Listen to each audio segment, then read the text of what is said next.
السلام علیکم ورحمۃ اللہ وبرکاتہ۔ سیدنا کریم صلی اللہ تعالی علیہ وآلہ وسلم۔ فصل فی النوافل، یہ فصل نوافل کے احکام کے بیان میں ہے۔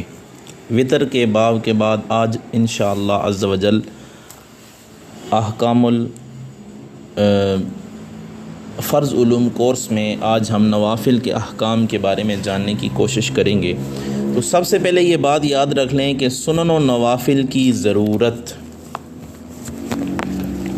فرائض اور واجبات کے ساتھ ساتھ نوافل اور سنتوں کا بھی اہتمام ضروری ہے، اس لیے کہ بسا اوقات فرائض کی ادائیگی میں جان بوجھ کر یا انجانے میں کچھ کمی رہ جاتی ہے، تو اس کمی کی تلافی آخرت میں سنن اور نوافل کے ذریعے کی جائے گی۔ احادیث شریفہ میں اس کی صراحت موجود ہے، اس لیے ضروری ہے کہ ہر مسلمان محض فرائض کے انجام دہی پر ہی اکتفا نہ کرے، بلکہ اپنے نامہ اعمال میں نوافل کا بھی ذخیرہ زیادہ سے زیادہ جمع کرتا رہے، تاکہ آخرت میں قرب خداوندی اور درجات کی بلندی کی نعمت سے سرفراز ہو سکے۔ اب اصطلاح فقہ میں فرض اور واجب کے علاوہ جتنی بھی نمازیں ہیں سب کو تطوع یعنی نفل کہا جاتا ہے۔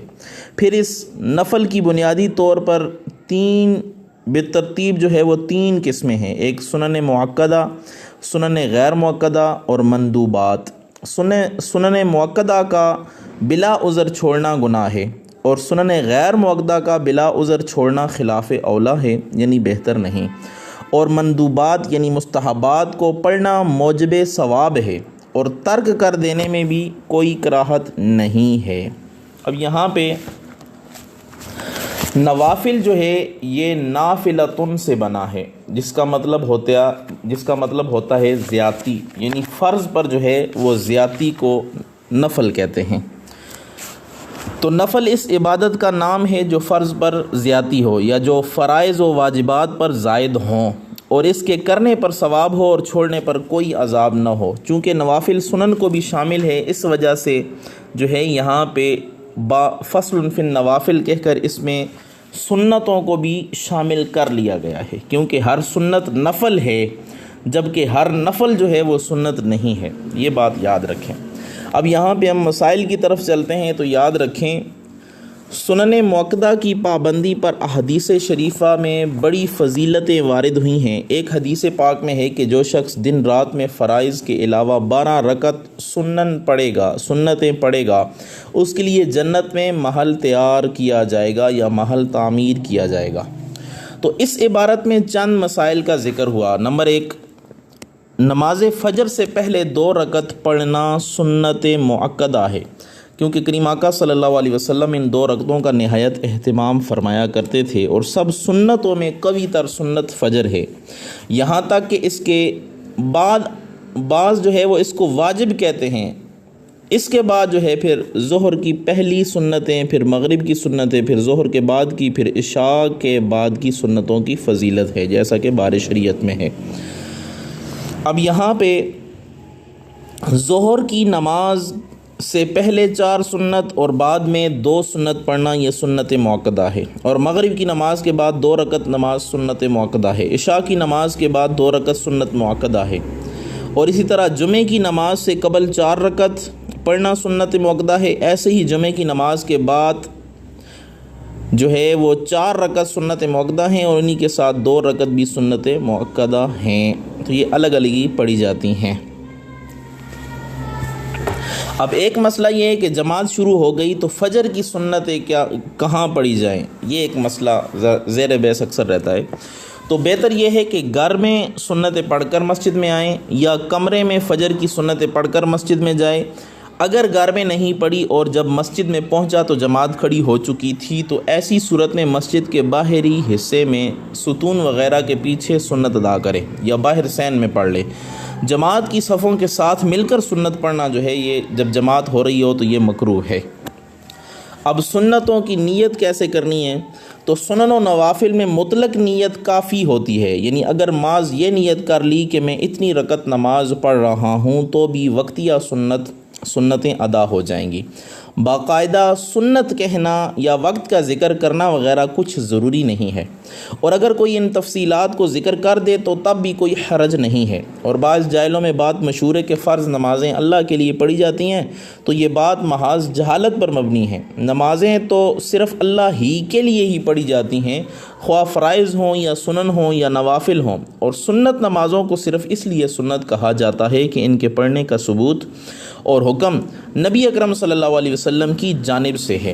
اب کچھ لوگ جو ہے فرائض کے علاوہ جب سنتیں پڑھتے ہیں تو وہ یوں نیت کرتے ہیں کہ 4 رکعت نماز سنت واسطے رسول اللہ کے، تو یہ نیت درست نہیں ہے، کیونکہ سنت ہوں، فرائض ہوں، واجبات ہوں، سارے کے سارے اللہ کے لیے ہیں۔ تو آپ نے کہنا ہے 4 رکعت نماز سنت واسطے اللہ تعالیٰ کے، متابعت رسول اللہ صلی اللہ علیہ وسلم کی، یعنی حضور علیہ الصلوۃ والسلام کی پیروی، اور یہ نماز جو ہے وہ اللہ کے لیے ہے۔ اس طرح سنت کی نیت بھی کرنی ہے۔ اس کے بعد سنن غیر مؤکدہ کا بیان۔ عصر کی نماز سے قبل 4 رکعت پڑھنا سنت غیر مؤکدہ ہے۔ اگر 4 رکعت کا موقع نہ ملے تو کم از کم 2 رکعت پڑھ لیں تاکہ فضیلت حاصل ہو جائے۔ اور عشاء کی نماز سے قبل 4 رکعت سنت غیر مؤکدہ ہیں، اور عشاء کی نماز کے بعد 4 رکعت سنت غیر مؤکدہ ہیں، لیکن اس میں اختلاف ہے کہ یہ 1 سلام سے پڑھی جائیں گی یا 2 سلام سے پڑھی جائیں گی۔ تو 2 سلام سے پڑھنا جو ہے یہ بہتر ہے، کیونکہ عشاء کی فرض نماز کے بعد پہلے 2 سنتیں پڑھتے ہیں، پھر 2 نوافل پڑھتے ہیں، پھر 3 وتر، پھر اس کے بعد جو ہے وہ 2 نوافل پڑھتے ہیں۔ تو ایک بات یہ یاد رکھیں کہ جب 4 سنتیں غیر مؤکدہ پڑھ رہے ہیں تو ان کی دوسری رکعت میں عبدہ و رسولہ، جس کو تشہد کہتے ہیں، اس کے بعد درود ابراہیمی ہوتا ہے۔ تو سنت غیر مؤکدہ میں آپ نے تشہد پڑھنا ہے، اس کے بعد درود ابراہیمی پڑھنا ہے، پھر دعائے معصورہ یعنی رب اجعلنی یہ بھی پڑھنا ہے۔ اس کے بعد آپ نے جو ہے وہ کھڑا ہو کر تیسری رکعت کی ابتدا سبحانک اللہم سے، پھر تعوذ، تسمیہ اور یہ سارا کچھ پڑھنا ہے۔ لیکن سنت مؤکدہ ہوں تو پھر دوسری رکعت جو ہے وہ عبدہ و رسولہ تک پڑھ کے کھڑے ہو جانا ہے، اور تیسری رکعت جو ہے وہ الحمد سے ہی شروع کرنی ہے۔ اب سنت مؤکدہ کے قاعدہ اولیٰ میں درود شریف نہ ملائیں۔ تو یاد رکھیں سنت مؤکدہ کا جو قاعدہ اولیٰ ہے اس میں جو ہے وہ درود شریف نہیں پڑھنا، صرف تشہد عبدہ و رسولہ تک پڑھنا ہے۔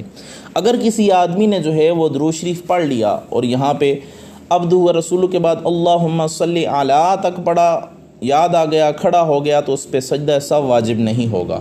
اور اگر پڑھا اللہم صلی علی محمد، حضور علیہ الصلوۃ والسلام کا نام بے خیالی میں لے لیا، تو اب اس پہ سجدہ سہو واجب ہو جائے گا۔ قاعدہ اولیٰ چھوٹ جانے کا حکم۔ تو یاد رکھیے اگر قاعدہ اولیٰ قصداً بھی ترک کر دیا تو نماز باطل نہ ہوئی۔ اگر بھول کر تیسری رکعت کے لیے کھڑا ہو گیا تو واپس نہ لوٹے اور سجدہ سہو کرے، نماز کامل ادا ہو جائے گی۔ اگر سجدہ دوسری رکعت میں جو ہے وہ بیٹھنا بھول گیا یا جان بوجھ کے ترک کر دیا تو نماز باطل نہیں ہوگی، کھڑا ہو جائے گا، تیسری رکعت پڑھے گا، چوتھی پڑھے گا، آخر میں سجدہ سہو کرے گا، نماز مکمل ہو جائے گی۔ اس کے بعد والا مسئلہ دن رات کے جو نوافل ہیں، تو امام اعظم ابو حنیفہ رحمۃ اللہ علیہ کے نزدیک رات اور دن کے نوافل 4 رکعت 1 سلام سے پڑھنا افضل ہے، اگرچہ 1 سلام سے 2 رکعت بھی جائز ہیں، اور رات میں 6 یا 8 رکعت بھی 1 سلام سے پڑھنے میں کوئی حرج نہیں ہے۔ البتہ 8 سے زیادہ نفلیں 1 سلام سے پڑھنا ٹھیک نہیں۔ اسی طرح دن میں 1 سلام سے 4 رکعات سے زیادہ پڑھنا بھی ٹھیک نہیں ہے، مکروہ تحریمی ہے۔ اور صاحبین کے نزدیک رات میں 1 سلام سے 2 رکعت افضل ہیں، اور دن میں 4 رکعتیں، اور دن میں 2 پڑھنا اور رات میں 4 پڑھنا بھی جائز ہے، اور 1 سلام سے 8 رکعت تک پڑھنا بھی جائز ہے۔ دلیل کے اعتبار سے صاحبین کا مذہب جو ہے وہ راجح ہے، اور متاخرین کا فتویٰ بھی اسی پر ہے۔ یہاں پہ اعلیٰ حضرت رحمۃ اللہ علیہ فرماتے ہیں کہ دن میں 4 رکعت اور رات میں 8 رکعت سے زیادہ نوافل 1 سلام کے ساتھ منع ہے، اس لیے کہ تجلی آہستہ آہستہ نازل ہوتی ہے، تو تجلی گرم دن میں 4 سے زیادہ تاب نہ لا سکے گی، اسی لیے ہر 2 رکعت پر جلسہ طویلہ کا حکم ہوا کہ خوب آرام پالے، اور نبی اکرم صلی اللہ علیہ وسلم کی یاد واجب ہوئی کہ لطف و جمال سے حصہ یہاں پہ اٹھا لے۔ رات کو جو ہے وہ 2 نوافل پڑھنا یہ سب سے فضیلت والا عمل ہے، کیونکہ حضور علیہ الصلوۃ والسلام نے فرمایا صلاۃ اللیل مثنی مثنی، یعنی رات کی نماز 2 رکعتیں ہیں۔ تو یہاں پہ دو دو رکعتیں پڑھنا جو ہے یہ زیادہ بہتر ہے۔ تو یاد رکھیں رات میں نماز اس وجہ سے افضل ہے کہ وہ تنہائی کا وقت ہے، انسان کو یکسوئی حاصل ہو جاتی ہے، تمام چیزوں سے فارغ ہوتا ہے، اس کا ذہن ادھر ادھر نہیں جاتا، نیز وہاں پر کوئی موجود بھی نہیں ہوتا کہ اس میں ریا یا دکھاوے کے پیدا ہونے کا خطرہ ہو، برخلاف دن کے کہ اس میں یہ تمام چیزیں موجود رہتی ہیں۔ اور یاد رکھیں قیام طویل کرنا زیادہ پسندیدہ ہے بنسبت سجدوں کی کثرت کے۔ اب یہاں پہ یہ بات یاد رکھیں کہ قیام طویل کا مطلب یہ ہوتا ہے کہ جس قیام میں جو ہے وہ قرآن زیادہ پڑھا جائے، اور سجدوں کی کثرت کا مطلب یہ ہوتا ہے کہ چھوٹی چھوٹی جو ہے اس میں تلاوت کی جائیں صورتیں، اور زیادہ سے زیادہ نوافل پڑھ جائیں۔